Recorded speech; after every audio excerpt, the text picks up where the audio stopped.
Hello, I'm Bill Hopkins. I'm a past president.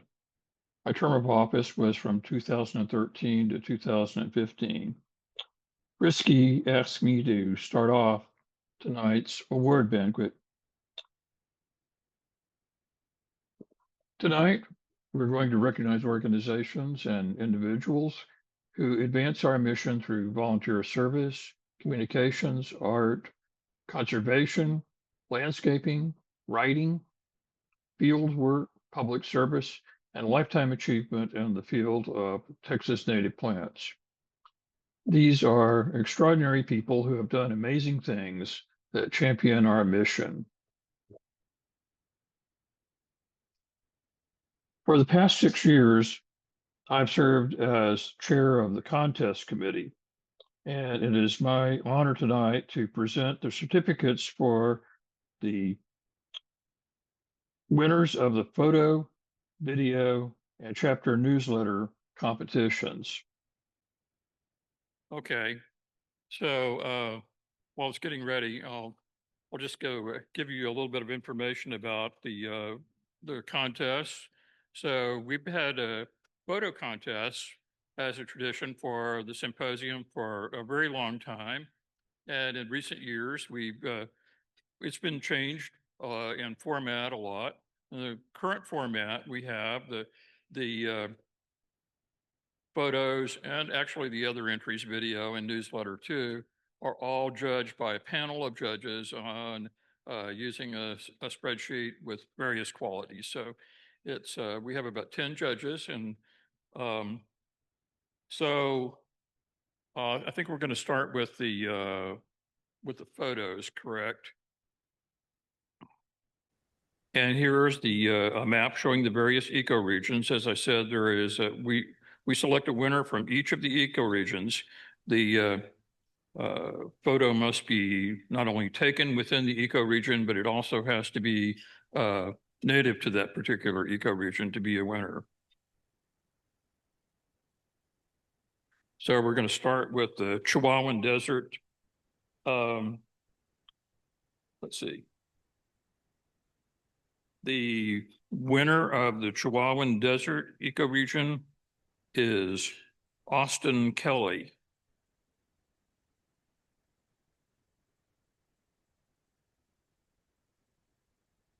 So if you'll step up here and get the certificate, and then over here you can get your picture taken.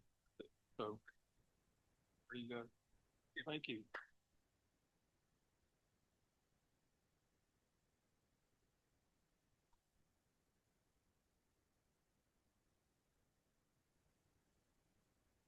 Oh, okay. Yeah. So our next region, ecoregion, is the Cross Timbers ecoregion, and we actually have two winners, a tie in that particular ecoregion. So we awarded a certificate to both of them. And so the first one is Jeff Harshfield for the American basket flower. Is Jeff here? No, I don't think so. Okay.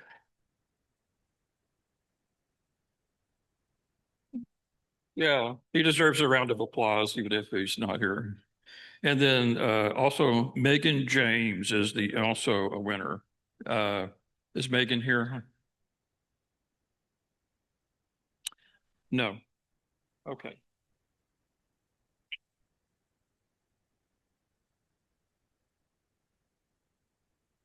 Next, we have the East Central Texas Plains. And the winner of that is Kristen Metters.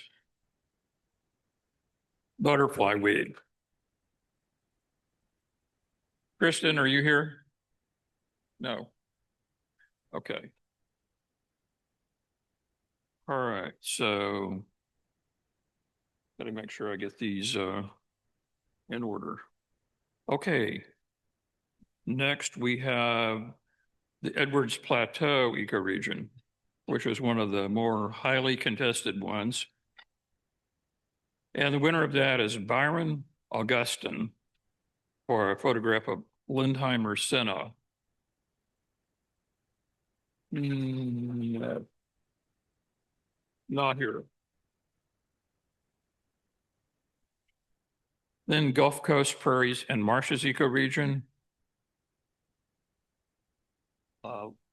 Linda Kuhn is the winner of that.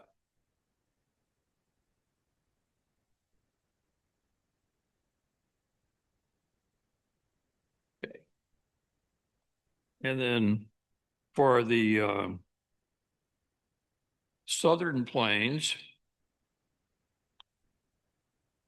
which is right there, the winner is Jamie Hart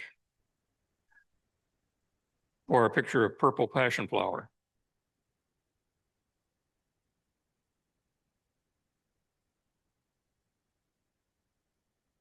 So people don't always come to pick up theirs because the contest winners unfortunately don't get a free registration like some of the other winners of contests do, or some of the other winners of prizes today.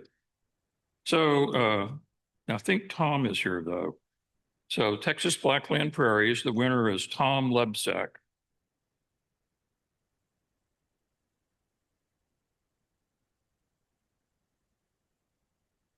Okay. And then the next region is the Western Gulf Coastal Plain ecoregion. And the winner of that is also Tom Lebsack.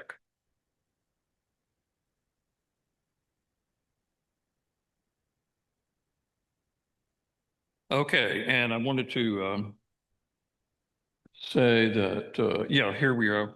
The best in show, the top scoring winner photo in all of the different ecoregions is this one of Gaillardia pulchella by Linda Kuhn.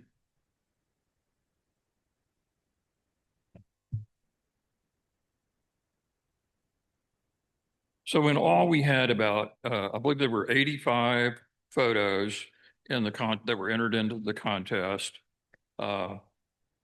which is not a record. We have had a little bit more than that. I think last year or the year before, but it is a lot compared to what we've had in the past. And the best thing I can say about it is that the quality of the pictures keeps getting better and better, I think. I don't know whether we're just acquiring more,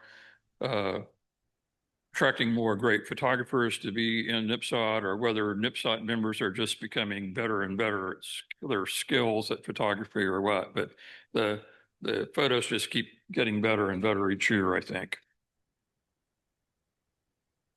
Okay.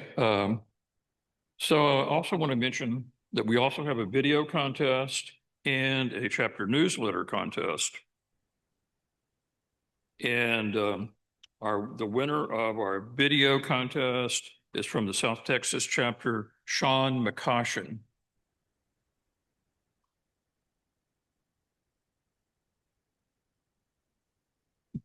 I think that, let's see, can we press something to make this play? Yeah, there it goes.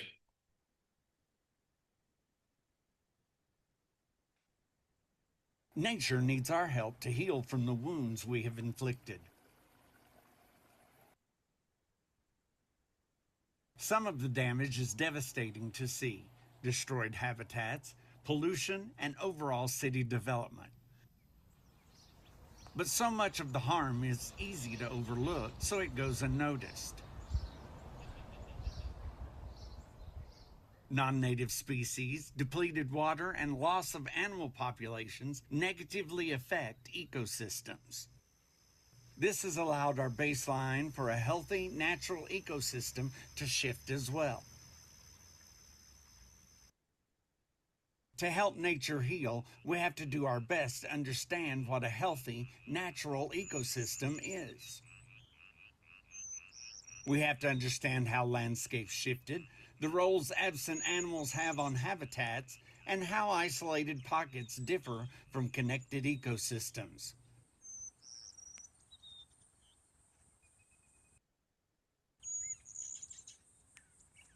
And then we have to do what we can to rebuild habitats. Using native plants in landscapes is a major part of rebuilding habitats. Native plants flourish with the local weather patterns. They feed native wildlife, which are prey for other animals.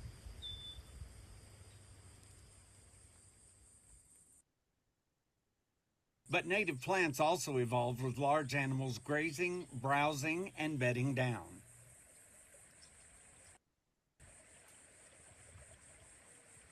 Letting plants grow wild without being browsed and broken affects their growth and the habitat they create. Allowing old vegetation to remain standing prevents seedlings from establishing and promotes late-stage meadow plants. Pruning, weeding, and overall management is necessary to help native plants be useful to wildlife. Although native plants can create habitat, it would take decades for resources like tree hollows to form. Adding and managing resources like cavities for nesting bees is just as important as growing native plants. Intentionally providing shelter resources will benefit wildlife.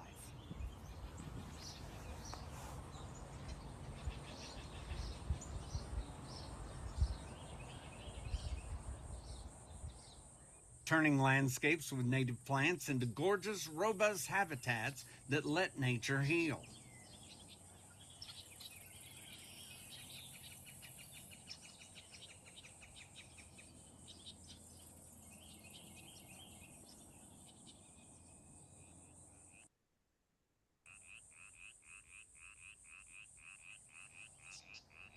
Plant native and design like nature.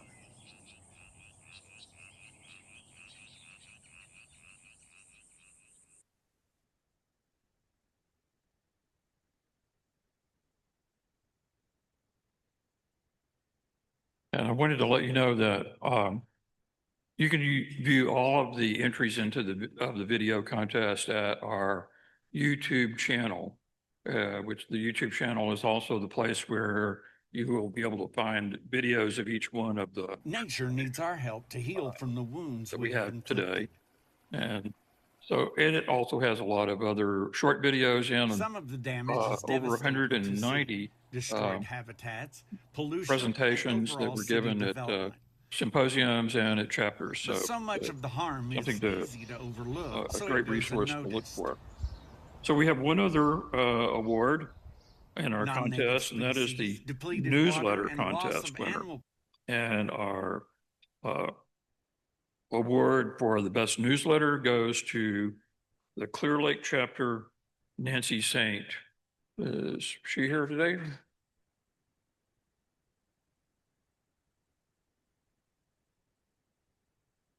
Or is there somebody from her chapter that would like to accept the award on her behalf?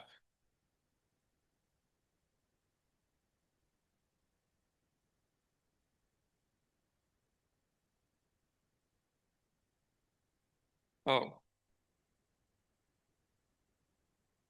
okay. Um,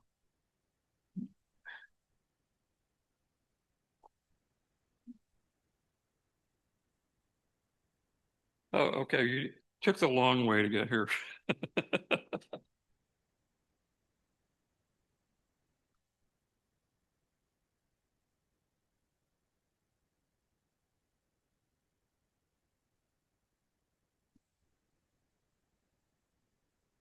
So that concludes our awards for the contest. And I want to encourage all of you to enter the contest in the future so you can get one of these great certificates. All right. Back over to you, Ricky or Laura.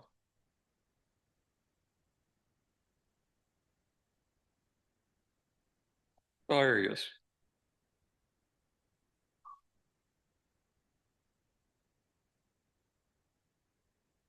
Round of applause for Bill. Not his first rodeo. He's been chair of the committees there for several years. Thank you much. Our next awards begin with our memorial awards. And I'd like to bring up Laura Leggett, chairman of the awards committee, to introduce these. So Laura.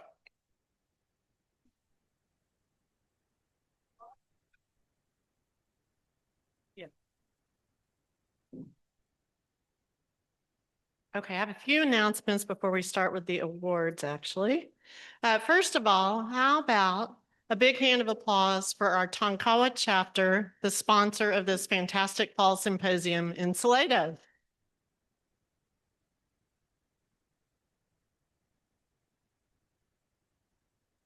Linda Griffith and her team have just worked all year long getting this ready, and I think it's been a super fun event. The venue was fun. It was really great to be here at the middle school. So we appreciate all your time and energy and effort.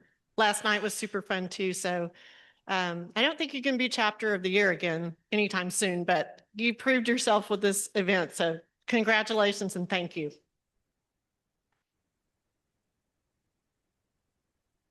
And then a couple of things. The beautiful flower arrangements on your table were put together by the Salado High School floral design team. So I just wanted to give them credit for that.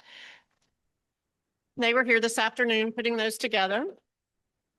And then Linda said, these all have to leave with someone tonight. She doesn't want to take them home. So we didn't come up with any system. So if you want the one on your table, please feel free to take it and plant it or pass it along. And there's some on the stage as well. So not the books belong to someone that would like to have them. So anyway, but please, if you have the need for one or want to pass it along to a friend or a chapter member back home, please take the plant with you. And then tomorrow morning, do you want to make any announcement about that? The pickup part, or is that, would you mind? Yeah, I'm not sure. Regarding pickup of your breakfast and lunch before you head off on your field trip. The organization of the field trip, right? All that whole thing. Just a reminder. Okay, just a reminder, you should have picked up your field trip explanation and map and yesterday. If you don't have it, then you can come by and pick one up tomorrow morning. The way we planned the field trips was that everybody should think of, if they were leaving the Salado Middle School parking lot at 9 o'clock, they should get to their field trip in time. So we have our Sunday sandwiches and some Continental's breakfast on tables. And cupcakes. Oh, and leftover cupcakes. And we're going to have those stay and juice and water, no coffee. I'm sorry. Just please get coffee before you leave your hotel. Thank you. So the meeting place for the field trips is not in the front. Oh, the front's that way. It's in this, if you've gone down the hall and made a left and looked at the gardens out here through those double doors, it's out in that parking lot on the side of the building. So you would go past the front of the building, make a right, and then over here is where the food's going to be. What, they're pointing the wrong? Oh, Lordy. Okay, right there. I'm sorry. See, if you go out this door, make a right and then a left. Oh my gosh, thank you guys. Wipe everything out that I just told you. It's that way. So walk in the front door, it's those doors that go out to the left, and that's where we're all going to meet.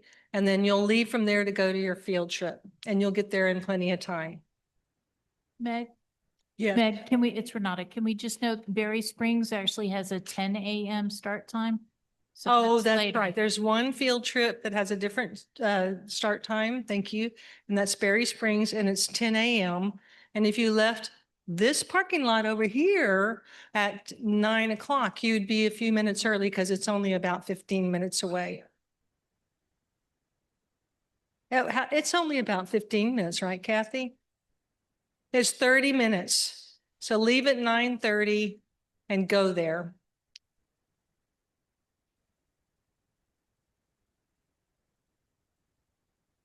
So the question is, are we going to drive ourselves or are we going to caravan? You were going to have buses for some of these events and we decided against it because there's plenty of parking. So everybody's going to be on their own. If you want to organize a caravan yourselves, please feel free to do that. But we will not be attempting that tomorrow morning. There's plenty of parking for you to take your own car. But if you came with a bunch of people, you should probably all go in the same car because you're going to be, save gas and don't pollute. Any other questions on the field trips? It's kind of a different way we're doing it this year. So let's try it and see how it works. Okay. Thank you so much for your attention. And I'll turn it over to Laura. Update on location for the riparian tour. So if you're one of the ones going on the riparian tour, your instructions may say to meet at the Stagecoach Inn parking lot. That was what I turned in originally. It's what Renata put on the list. I should have corrected it. And there's a parking lot where the Serena statue is, public parking. So it's at the corner of South Main and Royal. When you turned left on Royal to go to the brewery and other day, now you're going to come to that intersection and turn right, go behind the business, and it says public parking. That's where we will meet. If you get mixed up, Google Serena statue, Salado, Texas, and it should pop up and show you where that is.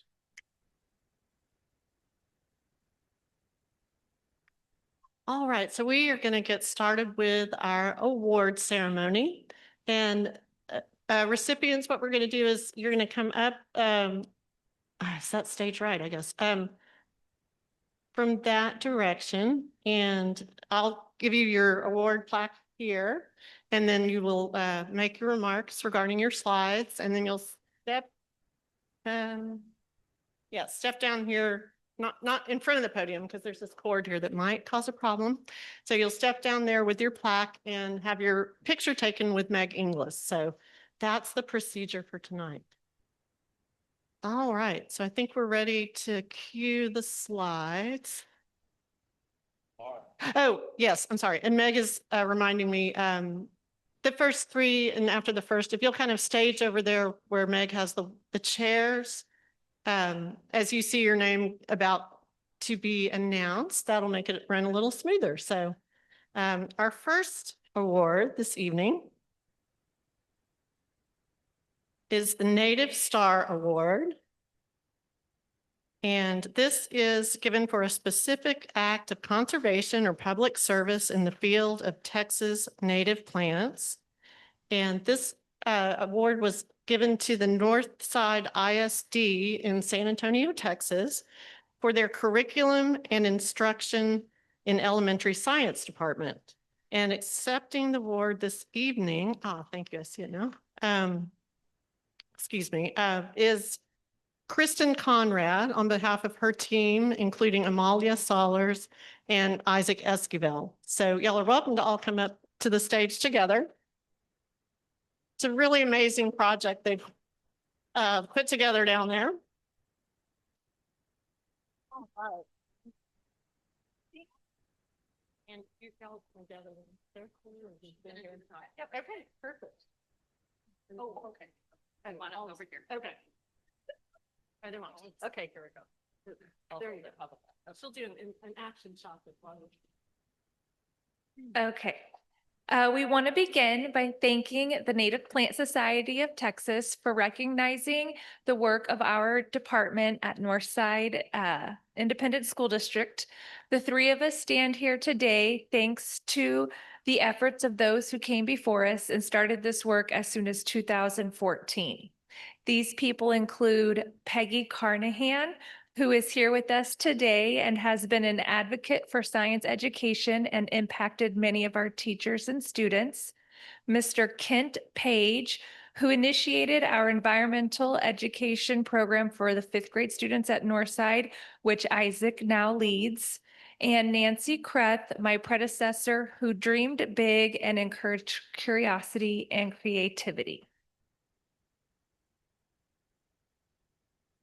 And there we go.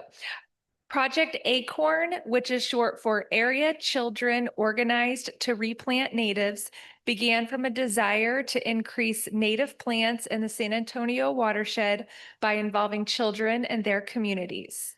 Fast forward to this school year, we have over 50 elementary and middle school campuses involved in this after-school program where teachers work with their school communities to establish, maintain, and expand native plant areas on their campus and create stewardship for these spaces. As these spaces are established on campuses, classroom teachers become inspired to take advantage of these outdoor areas for regular classroom instruction. Teachers are utilizing the space for science and social studies lessons, art classes, and much more. In 2019, we created a native plant garden that was not behind any school fencing that could serve as a demonstration garden for teachers and principals to come see what a native plant space could look like on their own campus. David Oberg, a retired Northside teacher and Native Plant Society member, designed a beautiful garden for the front of the central office, which was funded through an HEB Tournament of Champions grant. This space has enabled us to create professional development opportunities for teachers to come learn more about native plants and support them in planning their own spaces at their campuses. We literally had one this morning. In Richard Louv's 2005 book, Saving Our Children from Nature Deficit Disorder, he shares, "We cannot protect something we do not love. We cannot love what we do not know, and we cannot know what we do not see or hear or sense."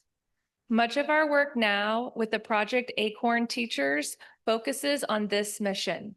Unless our teachers are loving what they see, what they experience, and what they come to know, only then can they share this love, knowledge, curiosity, and passion with their students. Recently, we have held strongly to a Robin Wall Kimmerer's book, Braiding Sweetgrass, and are sharing this book with groups of teachers through a unique book study that holds meetings in nature areas around the city. In her book, the themes of science, spirit, and story, alongside her personal anecdotes, have lent to deep conversations with these groups of teachers and have a direct connection to their classrooms. We foresee this thread as yet another piece woven into the fabric of our department. An additional thread in this tapestry is the Canopy Project. Project Canopy, cultivating and nurturing our planet's youth, is about more than planting trees. It's about restoring native habitats on our school campuses, reconnecting students to the land, and giving them hands-on opportunities to care for the ecosystems that sustain us all. The mission of the Native Plant Society of Texas is to promote the conservation, research, and use of native plants, which is deeply tied to what we're doing. Every tree and plant we put in the ground is a living classroom, teaching our students that native species aren't just beautiful, but essential for wildlife, for healthy soil, for water, and for the future of Texas landscapes. Thank you.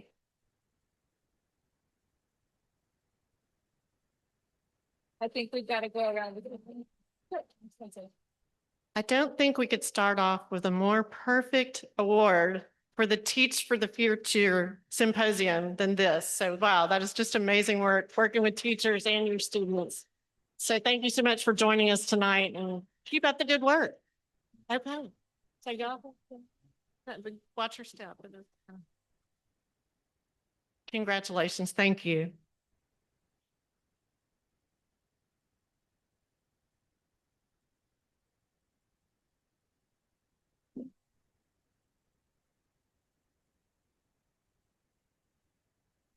Our next award is for digital media and recognizes outstanding digital publications in communications technology and its wise use support our mission.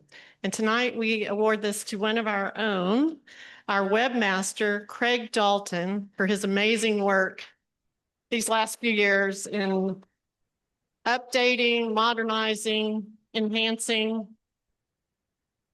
What other words? I don't know. Recoding, all those things. Thank you, Craig. Congratulations. Thank you so much.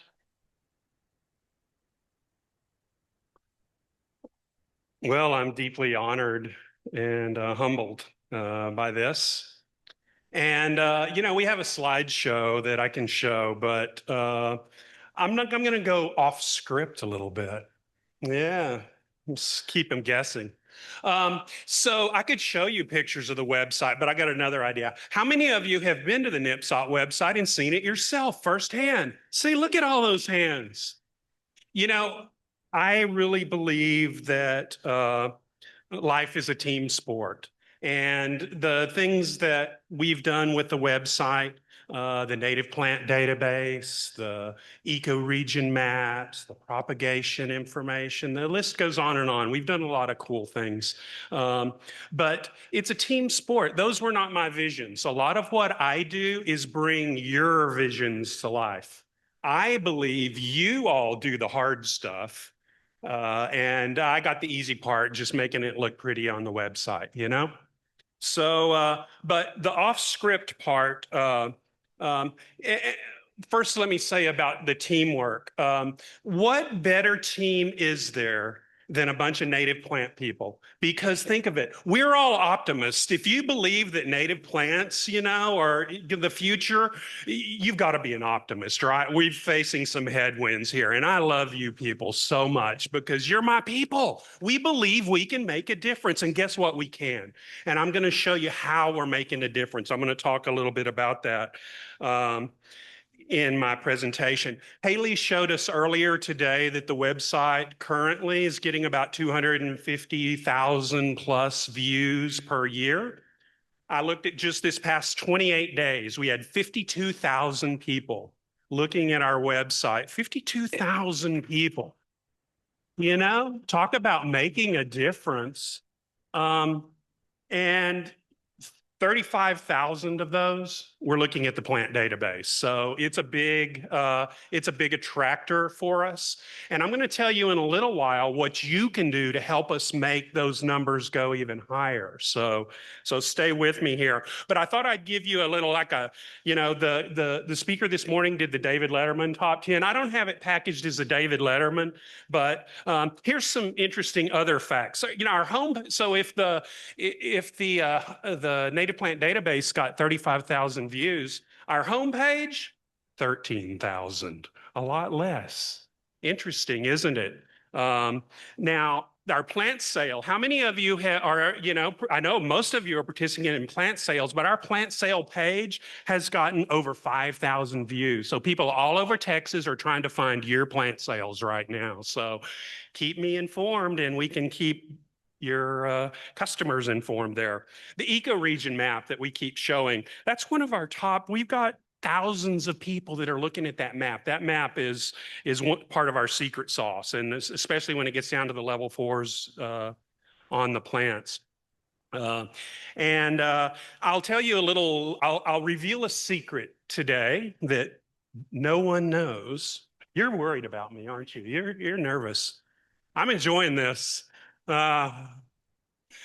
Only thing better would be watching Meg squirm too, but she's, she doesn't care anymore. No, I'm kidding. She does care. But no, our ecoregion maps haven't worked very well this year because for some reason, I won't get political, the EPA servers have been turned off and on and back off and on. And so we've had real problems literally with getting those maps to display since February. And as of this week, I just rewrote them. They're all local data now. We no longer use the EPA servers. We don't have to depend on the fact that the servers are up. We don't care who's in charge anymore because we're going to be showing you the pictures that you want. So that's my secret reveal. But other top 10 pages, the NLCP page is always in the top 10. Thousands of people going there. The NICE page. Does any of this surprise you that this is what people are looking for? The NICE nurseries. They're looking for Dawn's Nursery. They want to know where to buy native plants. The symposium page has been very popular for the last few months. Thank you, Renata, and all that have been promoting it, and Haley. And chapters. People are looking for places to join. They want to find you. And so I find that interesting. Now, how do people find our website? Maybe you'll find this interesting. And by the way, we have about 3,500 pages on the website. So that's what we're managing. And I've got about 80 webmasters that are all part of the chapters and the committees in the state. But I'm supporting a team of 80 people that are working on the website. So that's part of what we have, to work with. But how do people find us? About 40% find us through search. So Google or the search engines. Google dominates by a long shot. Bing is a distant second. But about 40% find us by this from search engines. About 40% go directly there. So a lot of that's probably us. We've got our bookmarks. We just go straight there. We didn't find it. About 10% and growing quickly is social media. So I said I was going to tell you and there's another 10% of just sort of miscellaneous in there. I said I was going to let you know what you could do to help us to get our numbers even more. And it's not I don't care how many people look at the site. I care how many people are learning about native plants because that's our mission, right? So I'm just here to help you deliver that mission. And so what you can do to help us reach even more people, use links. Link to the NIPSOT database. Link to the NIPSOT website. Everybody, and Andrea, I'm sorry I have to say this, everybody links to the Lady Bird Johnson Wildflower database. That's cool. We've all used it. That's why it's at the top of the Google results every single time. If you want to see us move up there and challenge them for where do you get your info, y'all please start linking, sharing links to our native plant database. I went to a class of plant people a week ago, and I asked, how many of you have heard of the NIPSOT native plant database? Of 20 people in Central Texas, 5 had heard of it. So we need your help to get it out there more. So that's what you can do to help us.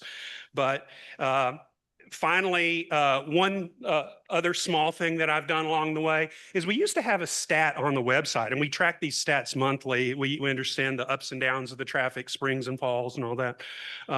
But one of the stats was rage clicks. And I'm like, why would anyone have a rage click on the NIPSOT database? So I committed myself several years ago to get rid of that 10% of the people who were rage clicking out of our website. As of today, that number is 0.07. We're less than 1% of rage clicks. People are not like going, oh, I didn't want to be here. What is this? They're like, give me more. In fact, they're looking at 3, 4, 5 pages. People are staying on the database for 5 minutes at a time. That's unheard of in the web world, in the short attention span. So anyway, it's a labor of love, and I'm doing it because I'm with you to try to help you deliver the mission that we have, and keep using the website and giving me info to help make it better and help you do your mission go even farther. So thank you very much.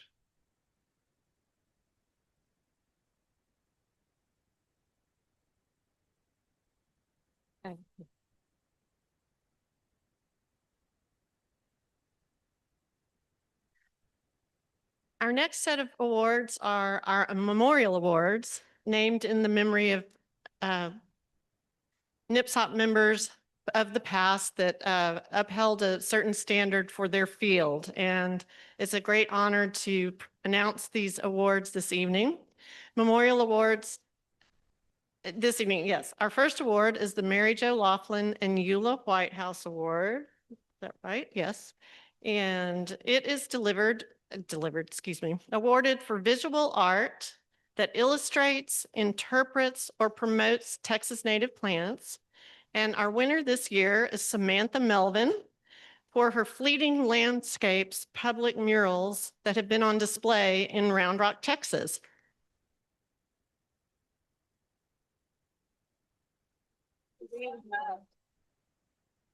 Thank you all so much. What an honor. Thank you to the Native Plant Society and the selection committee. I was invited by Scott Wilkinson of the City of Round Rock Arts and Culture to do a commission, and he told me I had 3 weeks to complete it because they really wanted the installation by March 19th for the opening concert.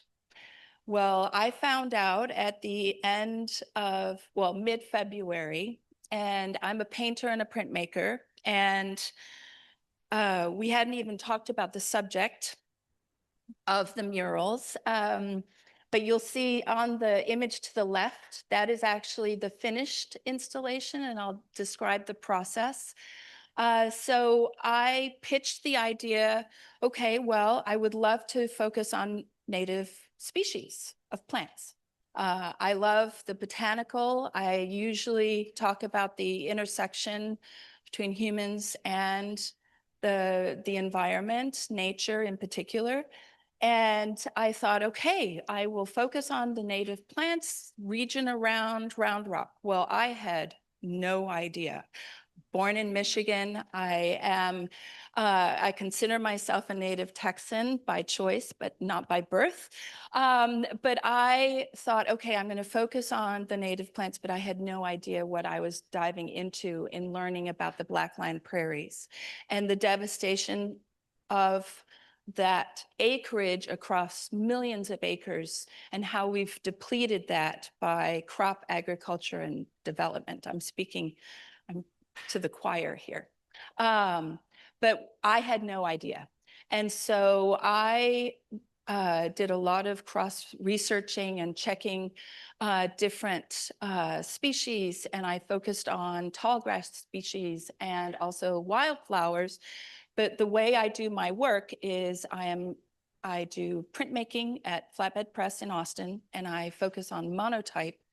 And so I drew and cut stencils, and they go through the press where each layer is a different color, and I run the press multiple times to create layers and layers of translucent color.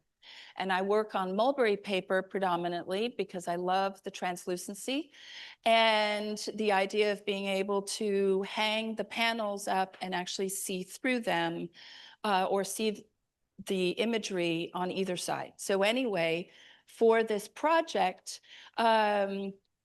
I completed the work in 2.5 weeks because I was also told that they needed to actually be done in advance of the printing company taking the images and then printing them onto the outdoor fabric, which was what was done to install them outside.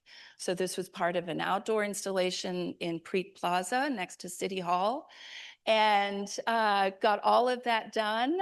I think by Friday, 5 p.m., the printers had the work to then transfer to this material. And they installed the work March 18th of 24.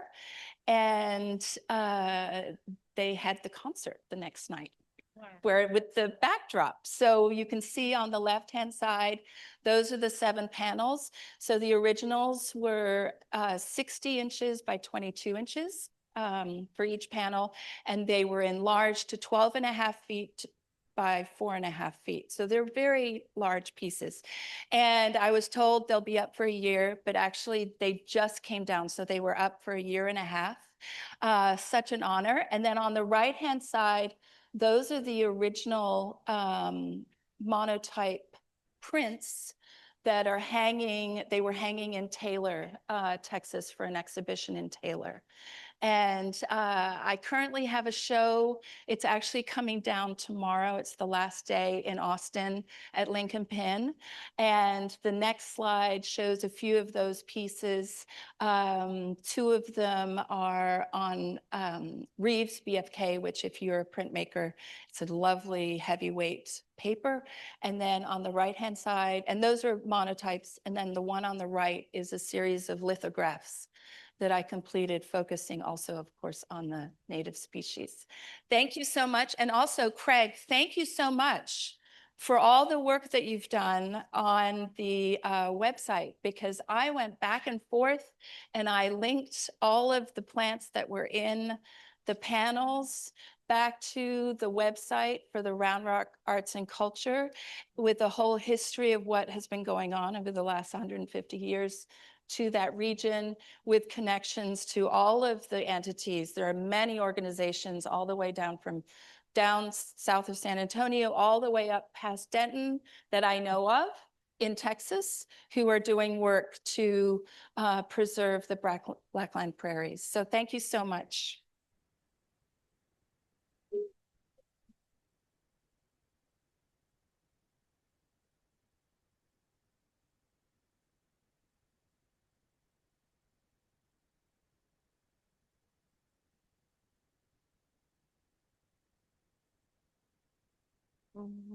Okay, we're out of order here. Give me just a second.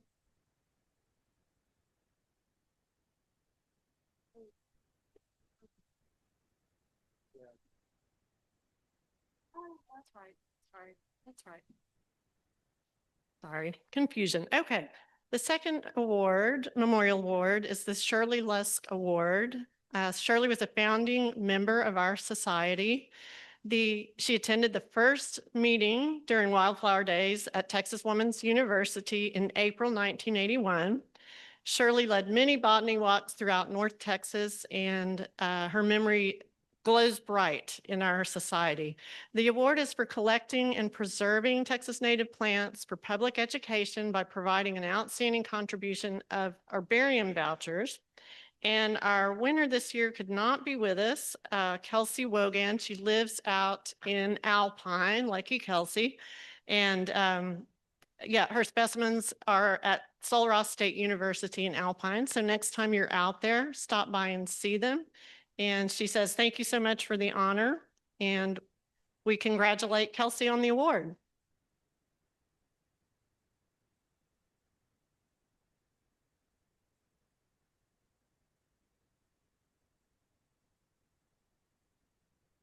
And the next Memorial Award, the Donovan Stewart Carell Award for scientific writing in the field of native flora of Texas. And we're so happy tonight to honor Andrea DeLong Amaya for her new book, The Texas Native Plant Primer, 225 plants for an earth-friendly, oh gosh, she's got it with her, for an earth-friendly garden. So welcome, Andrea.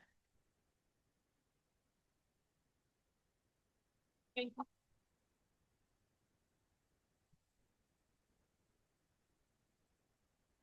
Thank you. So I have some images that I don't know if I'm going to be in control of this, or Renata, are you doing that? Oh, look, I can see the reflection. This is great. That's perfect. Somebody did that on purpose. So I'm going to show you some slides of images that are all from the book. And unfortunately, it's not easy for me to sell books. So I know that there was some that we were selling earlier today from one of the chapters. If you're not at the Wildflower Center, if you're not in Austin, it's best for the Wildflower Center, actually, if you purchase books from the Wildflower Center, we benefit more from that. And I will just add that I wrote the book as an employee of the Wildflower Center, so I actually am not benefiting financially from it. I just get all the fame and glory, but it goes to a really good organization, and so that's great. If you are not near the Wildflower Center in Austin, you can follow the QR code, and that will take you to Timber Press. You can also buy the book from pretty much anywhere that books are sold. Anyway, I just wanted to clarify that. Let's see. So in sometime in 2019, pre-COVID is very blurry. So somewhere in 2019, Timber Press approached the Wildflower Center about doing a gardening book with native plants of Texas. And at the time, I was the director of horticulture. As of about a month ago, that was my title. And I've just recently graduated to being a part-time employee of the Wildflower Center doing horticulture education. So at the time though, I was jumping on it like, oh yes, this is very juicy and I want to do this. And what better way to honor Mrs. Johnson's her legacy and extend her vision than to put together something like this. So I'm just going to show you a couple pictures of just to give you a flavor of what the book looks like, the kinds of information that's in it. And I normally don't read when I'm doing a presentation, but since this is about the book, I figured that was appropriate. So I wanted to just start with the section using this book because Texas is huge and gardening here is not like anywhere else, and cultivating gardens here can be very tricky. The 225 official plant entries in this book, plus a few others that somehow slipped in when I wasn't looking, they include gems from all of the different areas of the state. So regardless of where you're gardening, sunny beds to woodland retreats, desert sites to ponds, sticky gumbo to chalky caliche, you'll find useful suggestions. So use these native plants to glue the soil against soil erosion, cool your neighborhood as they transpire and provide shade, escort floodwaters and back into the ground and aquifers, and inhale carbon dioxide and exhale oxygen. These plants you choose will support wildlife in great need of boosting. In exchange, these animals will reward you with funny and astonishing stories. Ultimately, these elegant, quirky, resilient, mysterious, healing, inspiring, calming, and thrilling plants will deepen your curiosity and point you, my dear gardeners, towards years of blissful, sometimes wretched, gardening with your native green neighbors. So I'm thrilled to have this platform to highlight standard reliable garden workhorses and with luck, pique some excitement for the lesser knowns of the bunch. Some of these currently elude the trade, and I invite you to share your interests and requests with your local growers and garden retailers. And they'll listen if we respond, and they will listen and respond if we shout loud enough. And in the meantime, collect seeds ethically, of course, and swap plants and experiences with members of the Texas Native Plant Societies, garden clubs, and all of your plant geek friends. Visit the Wildflower Center's gardens, explore the searchable database that I have nothing to do with, so Craig, I just work there. So check out our database and then of course come to our plant sales. Use the following pages in the book to knock some of the guesswork out of the experiment that we call gardening in Texas. The plant profiles will guide you to the best plants for your site and provide tips for an informed gardening practice. And it is definitely a practice. After all, dead plants teach us wonderful lessons, and Lord knows I've killed gardens full, right?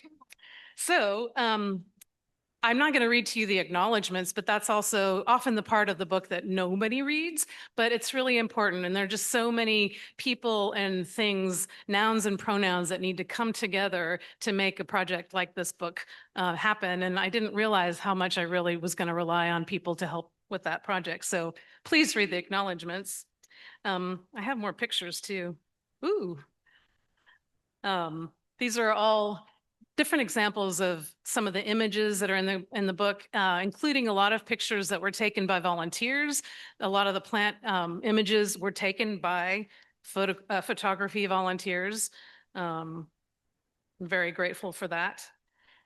And then I just wanted to say at the very end that I am so thrilled to be receiving this award. I have been a member of the Texas Native Plant Society since my 20s, which was way back in the 1900s. And so, this means a whole lot to me to be on the stage right here, right now, receiving this award for the book. I really deeply appreciate that. Y'all's my peeps. Thank you.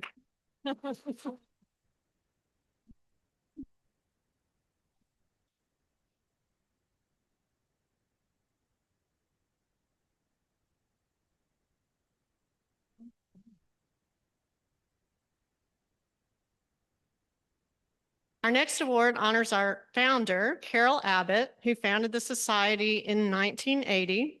The award is for writing in the popular vein on Texas native plants.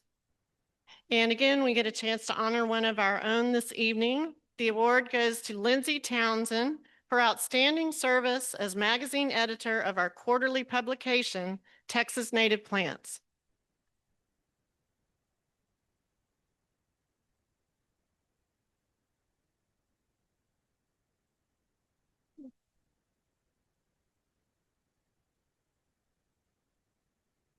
Hi, y'all. I told them I was so honored when they told me that I had won this award, and I told them that I wasn't going to speak because I prefer to be behind the scenes, but I changed my mind. So I wanted to tell y'all, I'm just so honored to have won this award in particular because it combines three of my passions, writing, design, and plants. So I think that Carol Abbott, one of the things I love about writing so much and about plants is that everything starts with an idea and a seed. And I think Carol Abbott would appreciate that I won this award because when he started this, he was such a visionary and he was so ahead of his time. And I think the fact that y'all are here now, that he grew this with a seed and an idea. And now here you guys are doing the same thing. And I really feel like you guys are visionaries because I had a couple of personal experiences that brought me to the society. And one was every time I drive by a golf course and it's raining and I see the sprinklers on, it makes me crazy. And I know that water is such an incredibly important resource to Texas, and our population is exploding. And I don't think people are aware of what a precious resource it is and how native plants fit into that ecosystem. The other thing is about 10 years ago, my husband and we love oak trees. So we planted some oak trees in our backyard, and then the grass died, of course. And I was looking for a landscaper that would help me find something that would work. And 3 or 4 of the landscapers I talked to, they just kept recommending zoysia and grass. And I was like, grass is not supposed to live under trees in Texas. I just don't think it's natural. So that brought me back to the society and all of the things that you guys are doing. And I feel like we have to educate people one neighbor at a time. And that's what y'all are doing. You know, if you're planting in your neighborhood, if you're talking to your HOAs, if you're going out in the community and planting gardens, that's how this movement is going to continue to spread.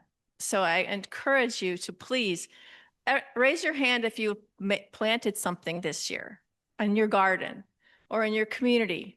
And see, you all have stories. And everybody's story is important.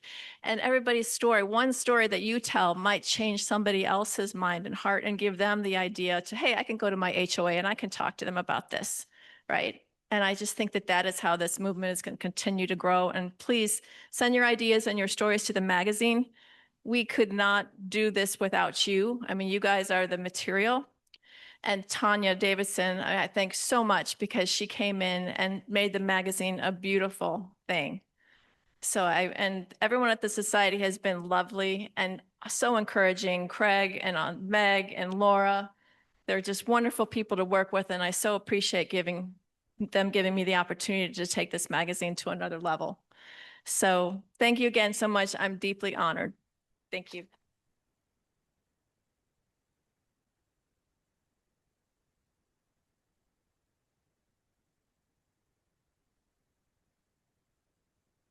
Our next award honors Nancy Benedict.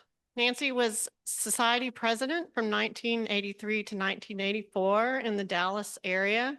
She had an unwavering concern for the well-being of the society and was instrumental in organizing it. The award is for conservation or public service in the field of Texas native plants. And our award tonight is given to one of our speakers today, Julie Ann Feynman, on behalf of the Constellation of Living Memorials.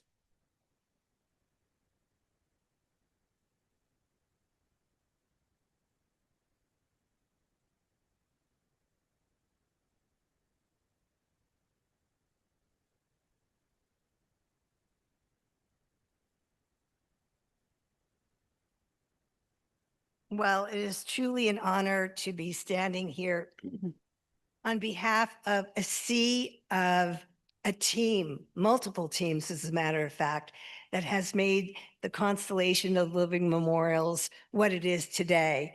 And a year and 3/4 ago, we started out as a pilot and wasn't sure if this was going to get any traction or if there was a desire to go beyond the 5 cemeteries that are part of our pilot program. And when I was putting together the nuances, the recipe, if you will, I needed some guidance on this because I was completely new to the scene. I'm new to the chapter. Started when I was in with the chapter in 2018. And so I reached out to the then president, Kim Conroe, and my mentor, Harriet Earhart, former state representative, to help put together a program for the Constellation of Living Memorials. So we didn't even have the name yet. I just had the vision.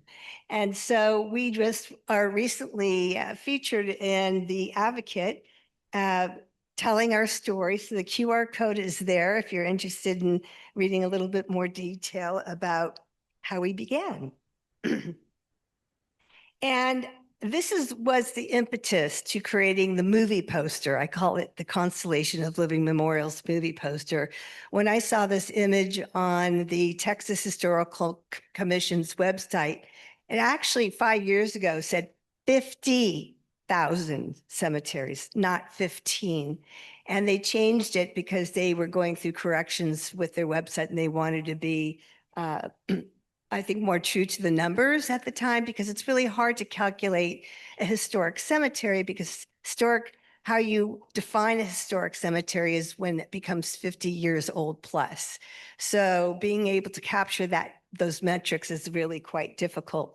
So I just learned, I was a speaker at the Preservation Texas Summit last week on preserving churches and cemeteries.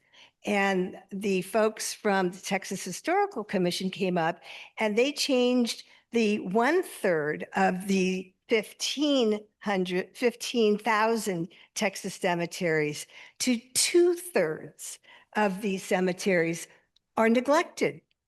So this is the low-lying fruit of incredible spaces that we as this community, and then building on other communities, because we can realize these spaces as a new way of bringing community together. So it just is not for burial.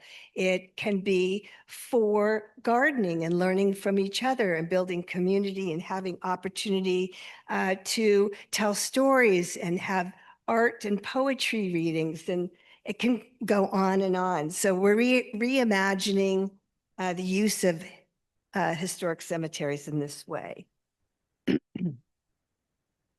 So over at the Oakland Cemetery, the image on the left is an example of when you stop mowing, look what arises. They had no idea they had a sea of these gorgeous flowers. And to the right is Monica Newberry, who is the Constellation of Living Memorials cemetery lead at the cemetery. And along with the Master Naturalist class of 2024 and 25, we've restored over 6 acres of the 47 acres to a native habitat.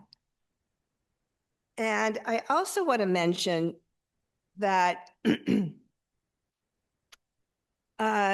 the Ferris Cemetery, which is the case study to this idea, which is the cemetery which is right next door to my home, when I became a student of all of these bodies, I quickly learned that I was living next door to a natural disaster. And that was the beginnings of the makings of the Friends of the Warren Ferris Cemetery, which is now a 501c3, and the Constellation of Living Memorials is a program within that body. And just for you to realize, you know, the efforts that it takes when you have a lot of land that has the opportunity to be restored. As you can see, the picture on the left is putting out plastic to solarize to get rid of the invasive species, and then what it takes to seed on the right and the preparation. And I just want to give a shout out to Carol Clark, who's the advocate for the Monarch Watch and supplier for milkweed seed to wholesaler Jerry Soup. His son is here today. Jonathan, are you out here? Raise your hand. Okay. So founder of the Southwest Perennials, which is the grower for the Texas Monarch program. They're also the growers for the HEB native plant sales.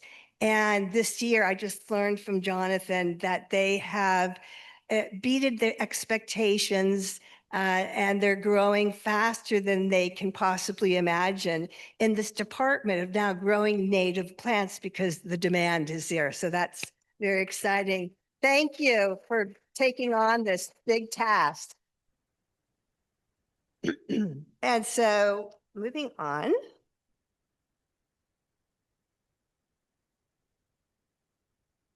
Oops. Whoops. A little bit of a delay.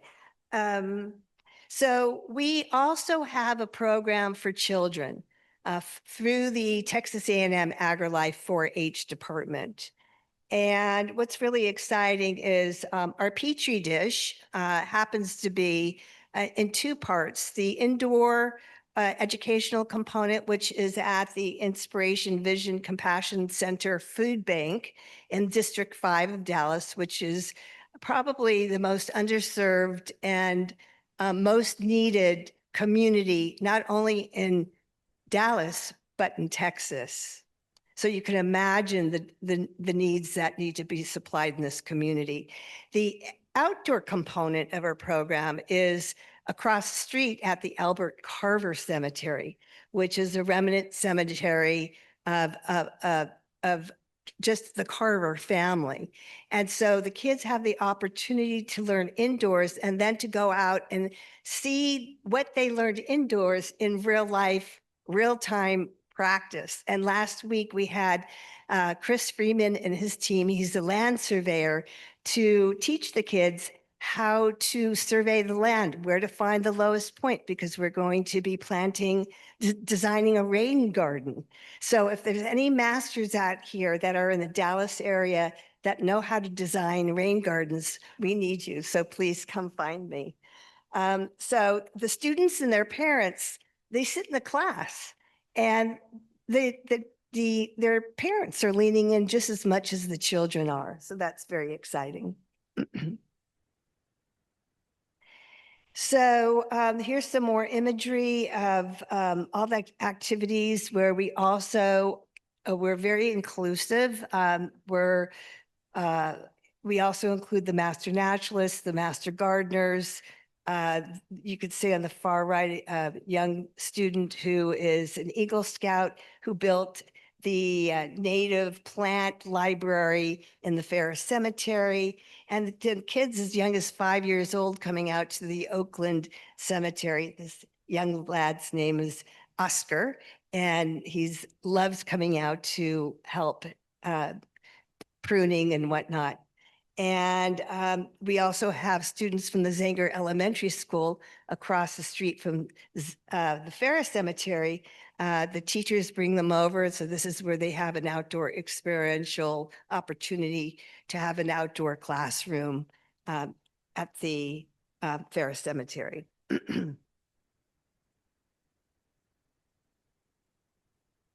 And once again, at the Oakland Cemetery, they had no idea that they had the sea of wine cups when they stopped mowing.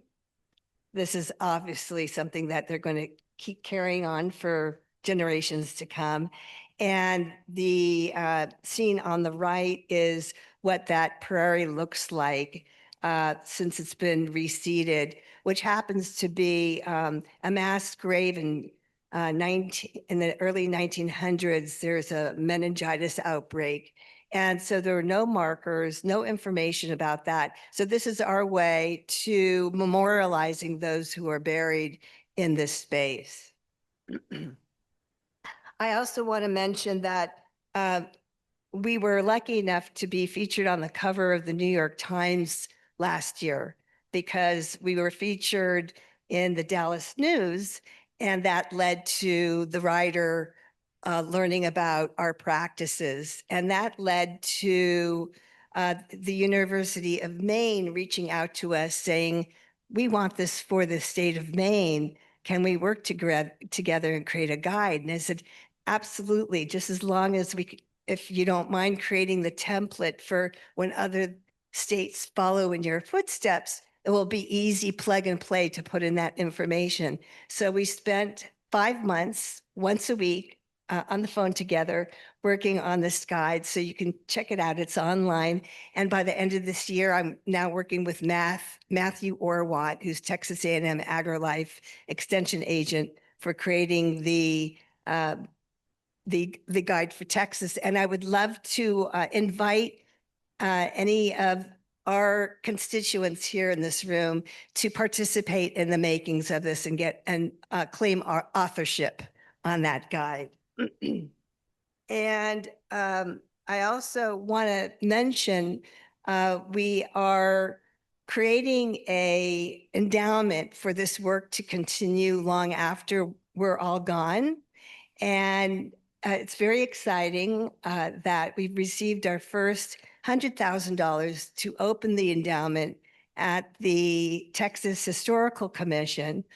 And I just recently met with one of our other benefactors who provided a second $50,000 grant this year so that we can distribute the money through organizations such as NEPSOT, using the chapters, using this incredible infrastructure to release $500 per cemetery through your chapters. And when I was sharing with this benefactor, the plan for this endowment, just letting her know what was going to be happening in the future, because I shared with her the 15-minute documentary, which is on our YouTube channel called The Constellation of Living Memorials. And I told her where we're now moving forward. And she goes, well, let me offer you a matching gift of $250,000, and you have till August of next year. So help me, you guys, spread the word. And I will be creating, thank you. And I will be creating an opportunity of creating this through GoFundMe. So I'm learning the system of GoFundMe. So in about another week, that will be up and running. So thank you so much. And I'm grateful to be here. Thank you.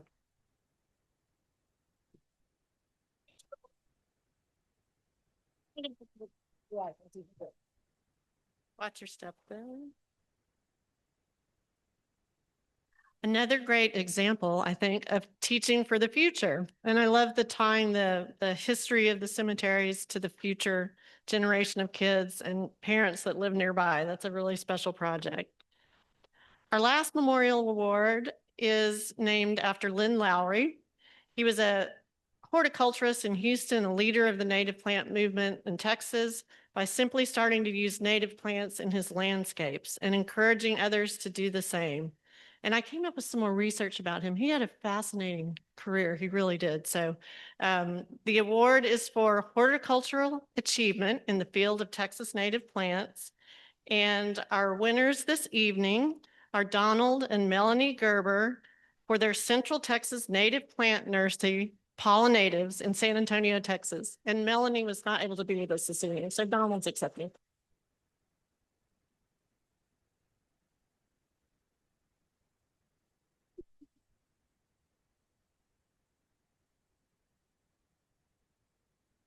If anybody has ever seen my video for the Store Weekly, it's completely unscripted and ad lib, but tonight I wrote something, so I'm going to read it.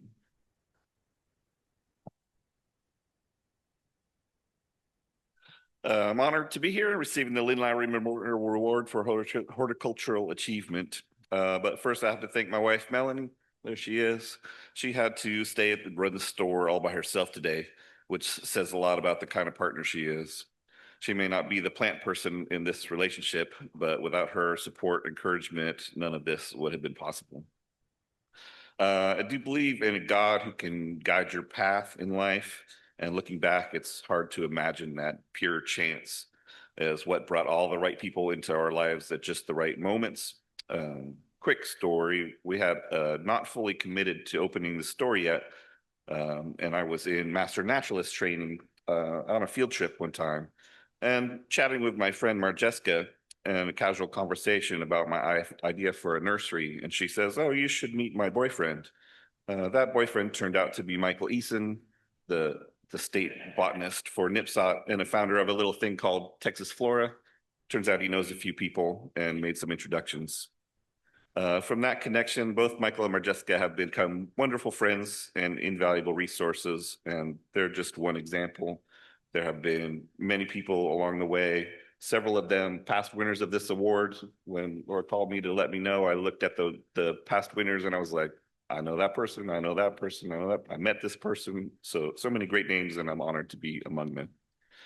I can't possibly name everyone that's helped me, but know that how grateful I am to all of you for your guidance, encouragement, and friendship. When I started Pollinators, I envisioned a little bit more than just a backyard operation, though those play a vital role in the native plant network.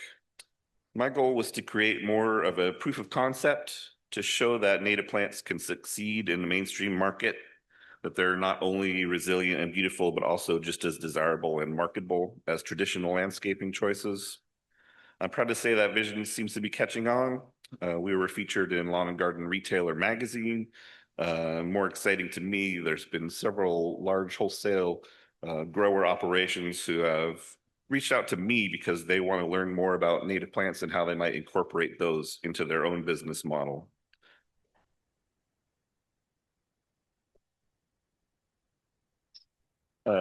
To me, that's a real, to me, that represents a real kind of shift and acknowledgement that native plants are not just a niche, but a vital part of sustainable landscaping in Texas in the future.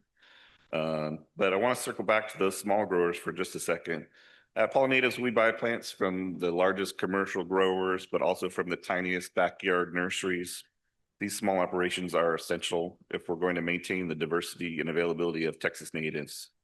So one of our commitments has always been to offer the widest selection of native plants available anywhere for sale in the state, and we couldn't do that without those small growers. So if anyone here is thinking about getting into the world as a designer, I'm always getting asked for designers, growers, retailers. I'm happy to talk with you. My belief in this is simple. It's cooperation over competition. A rising tide lifts all boats, and the more of us that succeed, the stronger the movement for native plants will become. Finally, thanks again to NIPSOT for the honor. I'll do my best to live up to the spirit of this award and making native plant movements not just a movement, but a lasting part of Texas landscapes. Yeah.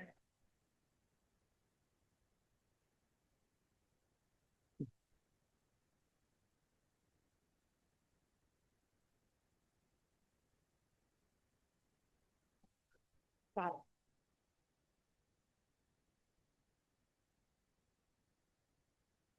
Next, we come to the awarding of the Benny J. Simpson Fellows Award. And this is the highest honor that the society gives each year. It's in memory of Benny J. Simpson, and the award is voted on by the society members. Yes, stop, no? I missed one. I'm so sorry. Okay. I'm sorry. Okay. Sorry. Yeah, see, I have to read something now. Sorry about that. Can y'all edit that out before you send it out? Sorry. I'm sorry. Okay. Yes. Okay. This is a fantastic award too. This is really a really exciting award. And it just proves too, if people take the time to nominate people doing great work out in the field, we have the great honor of recognizing that work. So the Charles Leonard Weddle Memorial Award for conducting extensive outreach and working with partners to promote native plants. This is, and the award winner is Judith Green. She was not able to be with us here this evening. She is out of San Antonio, Texas, and was not able to be here.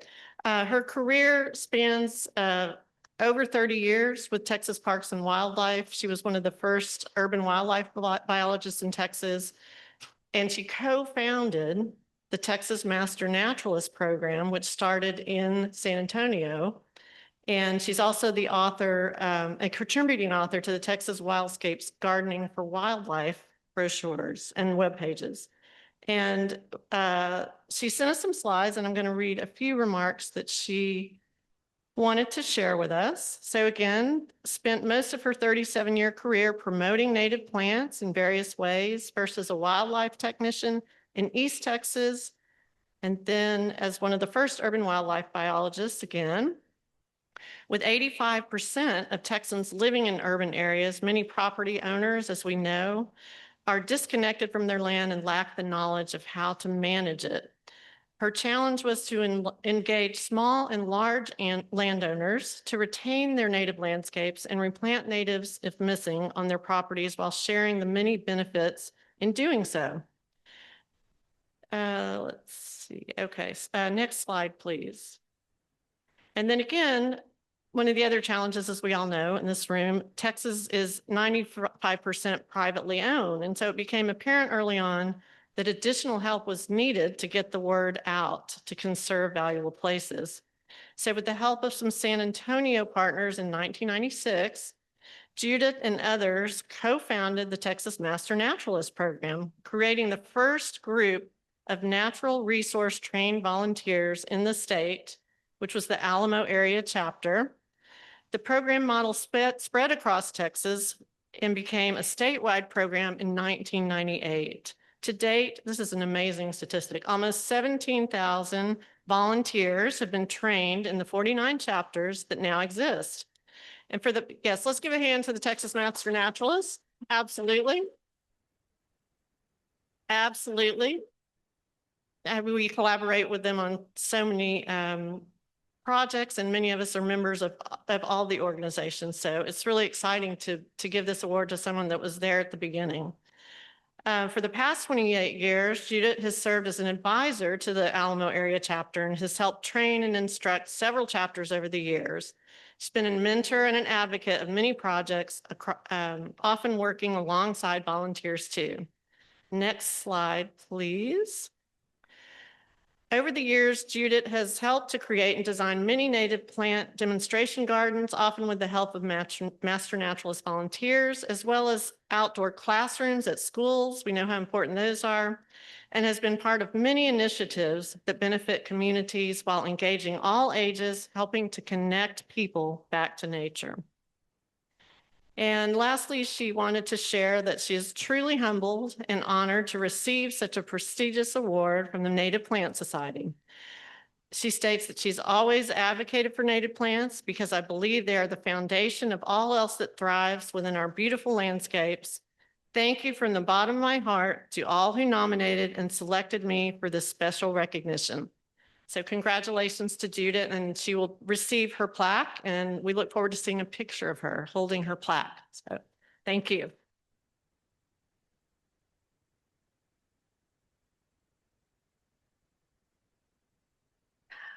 Next, our Benny J. Simpson Fellows Awards. And actually, I needed to pause here anyway. So we are going to award each one individually. And then we asked that the group take a picture together, this year's class. And then we'd also like, we started a tradition last year, I think.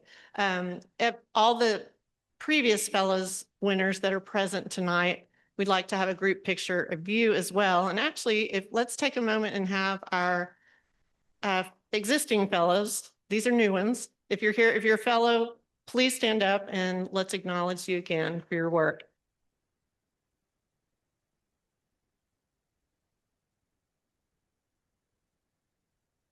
Oh. Wonderful. Thank you so much for being here. And again, the Fellows Awards, our highest honor, it is voted upon by the members. So it's an award from the members to our fellow members for their extensive work in advancing the mission of the Native Plant Society of Texas. Again, Benny Simpson was a co-founder and president 1993 to 94, and a lifeline horticulturist. The Fellows Honors is given to those that have, again, their work that enriches the society at the state or the chapter level. Our first recipient this evening is Cindy McInturf. I'm not going to repeat the thing. So Cindy McInturf, please join us. And congratulations. There she is among the wildflowers.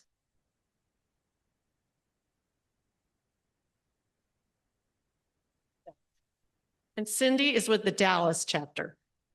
There you go.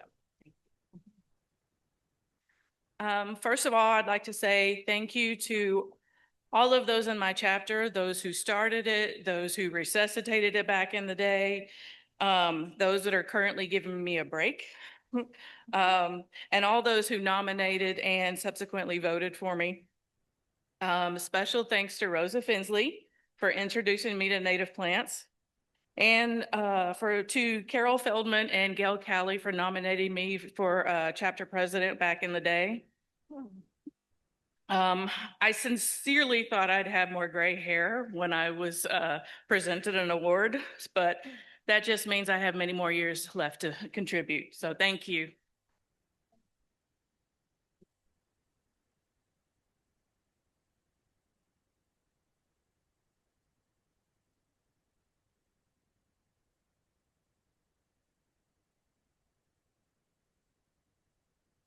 Lots of great pictures of the Dallas chapter there. That's wonderful. Our next recipient is with the San Antonio chapter, Mr. Jerry Morrissey.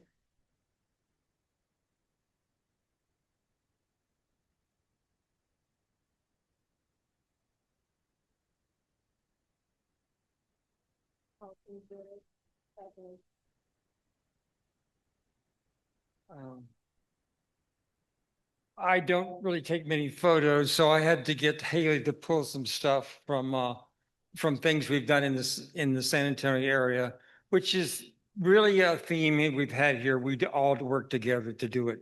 We've had a number of our chapter members receive this award, and we built a strong chapter from really almost a failing chapter. I put this photo, I think, here of my granddaughter here, I think is, let me see here. Well, no, where's the first photo? Is it, oh, there, right.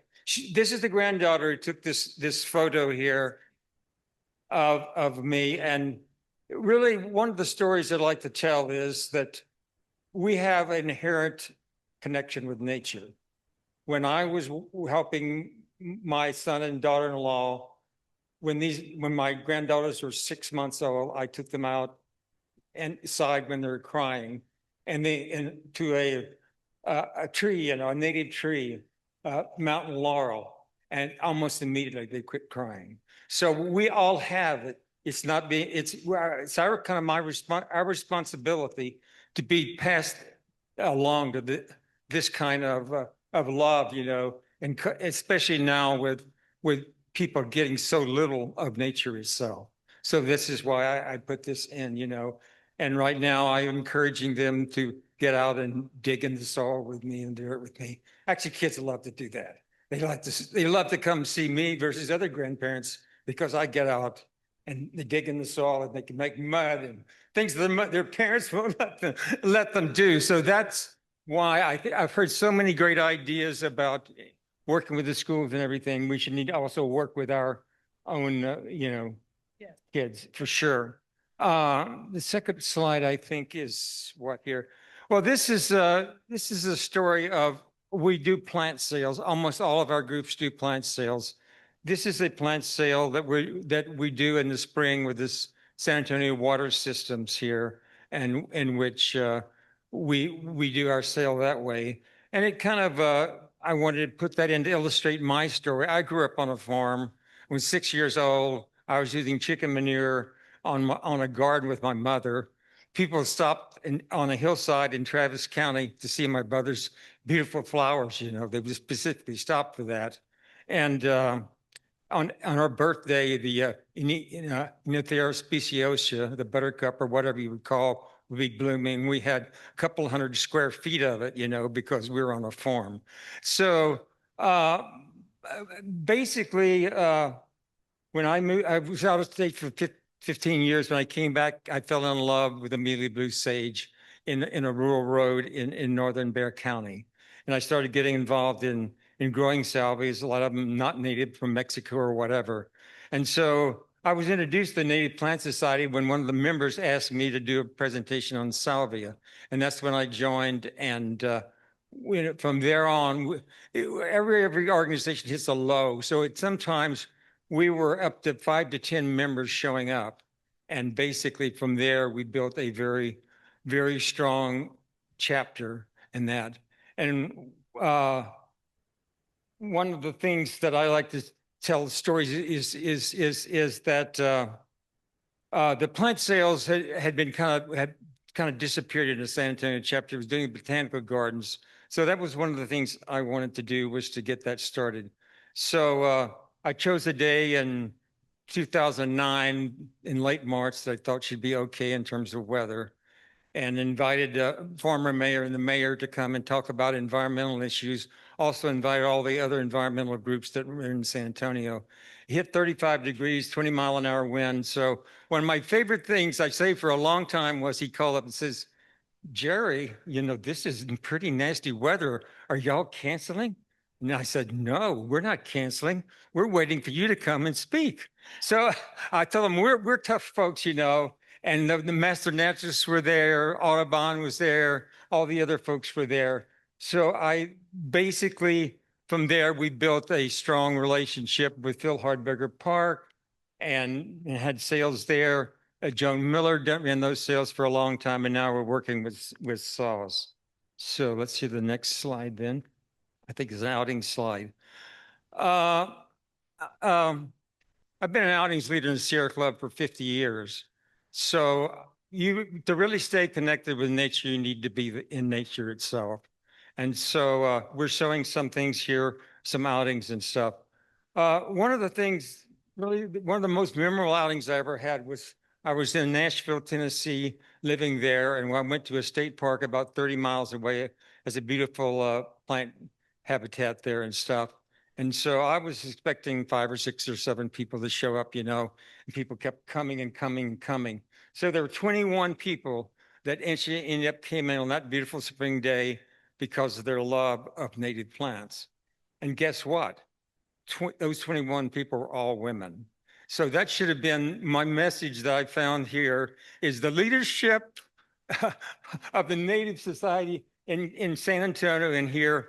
Women are strong leaders that have been very effective in promoting the chapter and our chapter and other chapters here. The middle photo is somewhat about restoration. We've had a lot of talking about. We were trying to look with solarization as a mechanism to with the Texas A&M associate professor here in a new unopened natural area called Abbott and Bessie Konkowski State Natural Area. It should be open in 2 years, about 7 miles out on 46 west of Bernie. So that's the best time actually to volunteer in an unopened area. So basically, that's what I was showing us. And anyhow, so let's move on to the last slide then. This is showing the cooperation in our chapter. On the left is Donald's Nursery, or some of our members, including some of our honorees, Joan Miller and Teresa Milanska, our fellows here that we're helping here with maintaining his demonstration gardens here. And I appreciate the nice program in that, because I historically came to the LBJ Wildflower Center to actually find unusual plants. And now I don't have to come up anymore because because Donald and Drake are actually looking for this. And I'm a grower myself. I've been a nursery license for 15 or 20 years. So I'm one of the small growers that provides the Don. And I've been actually promoting and selling native plants in my neighborhood for 15 or 20 years. So people want to know that a plant's going to work in their neighborhood. They come to my sales because I've tested all these plants here. So thank you for this award. I appreciate it. And I'm certainly honored to be with all the other great fellow honorees. Thank you. Right. Huh? Oh, okay.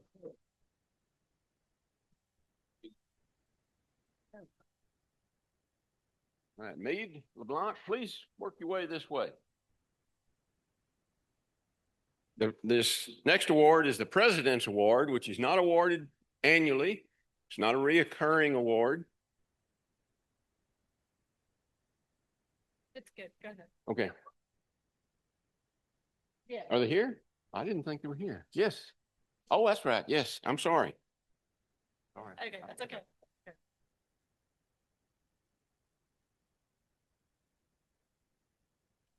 And our final Benny Simpson awardee is, yeah, you're good. Okay. Lee Winkler with the Highland Lakes chapter. Thank you, Lee. Congratulations. Wow. Congratulations. I got you. Okay.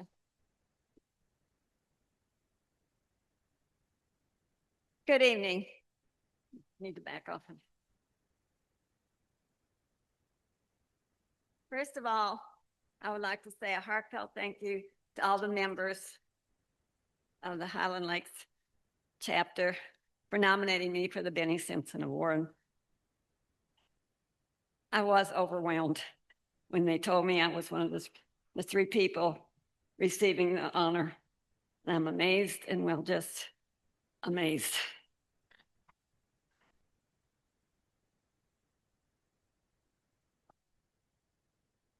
I should tell you that I have pulmonary fibrosis, and so I get out of breath when I talk very much. So Kay Zach's, one of our volunteers, has said that she'd read for me when I can't read anymore.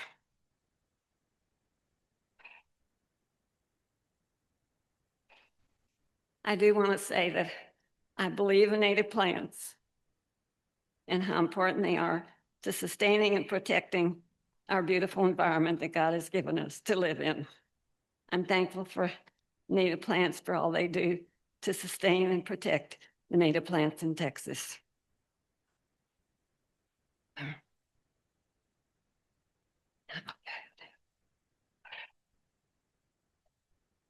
I was the founding president of the Highland Lakes chapter.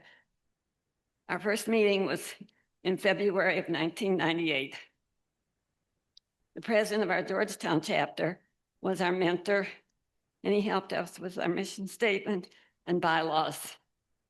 At that time, we needed 15 members to start a chapter. At our first gathering, we had 7. And so we were told, come back next month, but have 15 people. And so we had just moved up here, so I really didn't know anybody, but a lot of people spread the word, and we had exactly 15 at that second meeting. And so the president of the Georgetown chapter really helped us. He helped us with our bylaws and with our charter, our mission statement and our bylaws. That's what he helped us with. And he really was a mentor. He just helped us throughout the time that we were going. And what really impressed me was when I'd call people, and I didn't know much about native plants. We just know we just moved up to the Highland Lakes chapter, and we knew we wanted something that would be easy to maintain. And so we knew we wanted something like native plants. But he really, this one who was the president, was really helpful to us in guiding us on. He was a salvia man. He loved salvia. And then I had a really good friend who had mist flower. And she said, oh, Lee, you got to get mist flower and you'll have butterflies. And I thought, yeah, sure.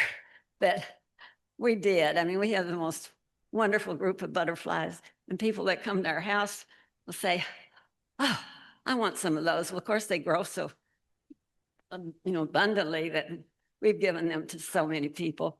And just glad to have them enjoy the butterflies. I think that's it on there. And then we're going to have the slides. Let's see. These are a little different. The first slide on the left is from, oh, did I just change that myself? The next slide? No, he's advancing it for you. Okay. Yeah. The first slide on the left is from our freeze of last year. And I went out there and wanted to see how everything was going on our property. And you can see that the plants are still just fine, even though our temperature in Burnett got down to 0. And these plants are still looking green, looking okay. And then the one on the right is our native plant table. All we had was a table. And this was the first Master Gardener's community plant sale in Burnett. And this was in 2002. And we just had a table. We didn't get a booth or anything. And we were just amazed how people were interested in native plants and wanted to know a lot more about them. So the next year we got a booth. Yeah, you can do the next slide now. Okay. The one on the left-hand side is from a science fair at Highland Lakes Elementary School. And we taught the kids about how to appreciate the native plants. And they were really interested in how native plants provided food for the birds and the bees and the butterflies and the insects. They loved about the insects. And the one on the right is, I'm holding up the newsletter, which I was the editor of for 5 years. Just recently, Mary Newton, one of our younger volunteers, took over the job and is doing a great job. Thank you, Mary. Where are you? There she is. Thank you. Okay, next picture. This is my favorite, because I love the way that butterfly just stayed by my shoulder. I was out there with my mist flower. And I think that's the last one, but that's absolutely my favorite one. And then in closing, I would like to say thank you very much for choosing me to be a Benny Simpson awardee. And that is really an honor, and I will cherish it forever. Thank you. Thank you. Congratulations. No, that's okay. You can go around and back if you do that. Okay.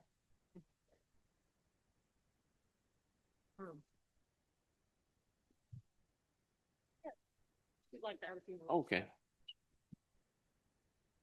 So Ricky was just asking me how old Lee is. Lee, do you mind? Is it okay? Lee is also 91 years old.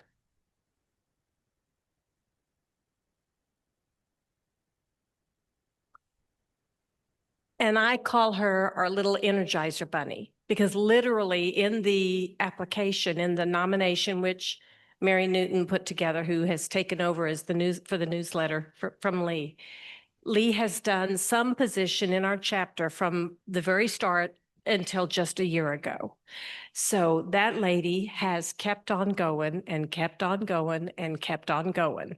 So we are so proud that Lee is the founder of our chapter and is still going here. And thank you, guys. Thank you to the society members who voted for her and the other 2 Benny Simpson Award winners. We are very grateful.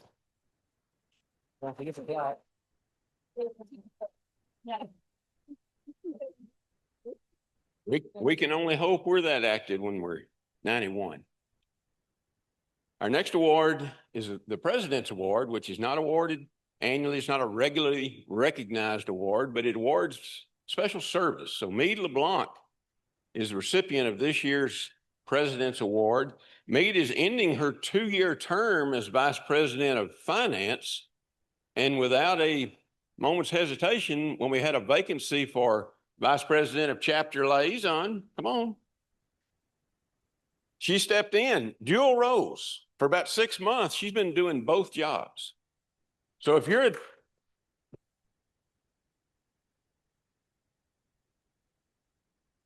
if you are a new chapter and you need some help, she's been chapter president, Clear Lake. She's done all the committees. She's been there, done that, got the t-shirt to prove it.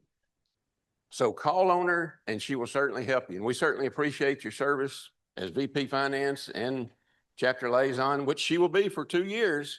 So you got a chance to work with her. Like I said, Should be a term limit somewhere. Oh. And it's actually been 4 years, Ricky, but who's counting as finance?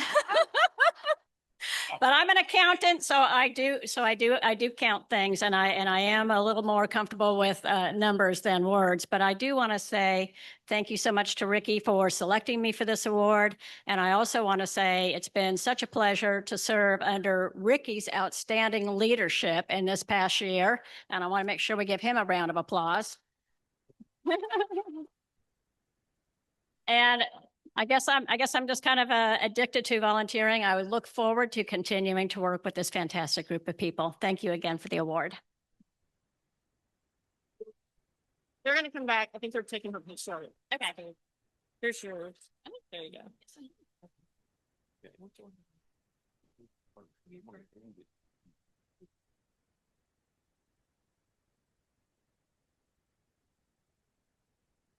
All right, Ricky. The moment you've been waiting for. You get to be past president now. Are you excited? Yeah. It's time. No, you've been worked so hard your 2 years in office and then the 2 years previous as president-elect. So we appreciate all your service and leadership. I'm going to miss your accent. I really love listening to you talk. So it's my pleasure to honor your time with this memorial plaque so that you'll have something to remember us by. So presented to Ricky Lennox with deep appreciation for your leadership and guidance as NPSOP president 2023 to 2025. And you still have the gavel to hang on to there. So thank you so much. Thank you very much. It's been a pleasure working with you. High five.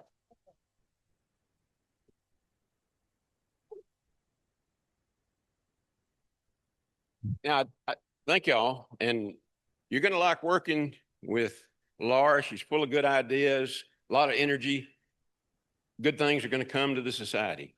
I don't have a fancy plaque for you, Laura, but I do have a size 12 classic sandal box that is home to the ceremonial gavel. So I'm passing that over to you. And good luck in the future. Okay, before I gavel us out, just a reminder, we'd love to have all the fellows a symbol for a picture of all the fellows, including our new ones. After we're finished here, we'd love to have that picture for our records. And of course, anyone that's still here wants a chapter picture, table picture, anything that you want to commemorate. Allie's there taking pictures, and we'd love to have great pictures of the fall symposium to put out on our media. And with that, I'd like to say thank you for joining us tonight at the awards banquet. It was really nice to have such a big crowd here to recognize all these great volunteers that do so much work, and others outside of well, you're a member, you're not outside of the organization, you are a member, right? So thank you for joining us tonight. Be safe going home tonight and enjoy your field trips tomorrow. And we appreciate you joining us here in Salado. Thank you.